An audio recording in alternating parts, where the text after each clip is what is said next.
দাদা দাদা তুই গাড়ি সাবধানে চালা দাদা, এরকম করে চালাচ্ছি কেন দাদা? আমরা পড়ে যাবো তো দাদা। আরে বোন, গাড়ির ব্রেক ফেল হয়ে গেছে, আমি কি করবো? বাঁচাও।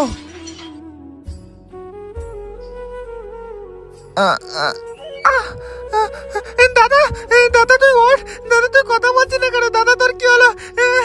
দাদা দেখি গাড়ির দরজা খুলে, গাড়ির দরজাও খুলছে না, লক পড়ে গেছে। তো এখন আমি কি করে এখান থেকে বেরোবো? আমার দাদাকে বাঁচাবো।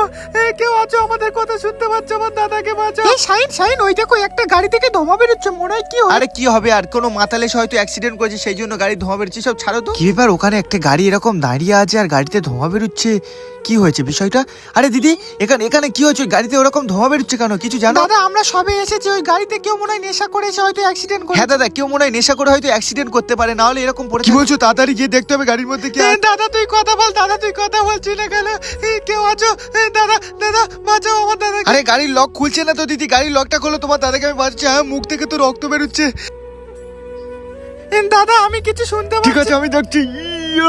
এটা তো কাঁচটা ভাঙতে হবে। আরে দিদি ভয় পেও না, আমি কাঁচ ভাঙিয়ে তোমাদেরকে বার করে নিচ্ছি, কান্না করো না, আমি তোমাদেরকে বার করে নেবো। এই তো কাজটা পেয়েছে, এটা হঠাৎ এটা হোটালে হয়ে যাবে। শাইন এই লোকটা কি পাগল হয়ে গেছে? ওদেরকে বাঁচাতে গিয়েছে। ইটটা হচ্ছে না, ইটটা হতে গেলে হয়ে যাবে দিদি।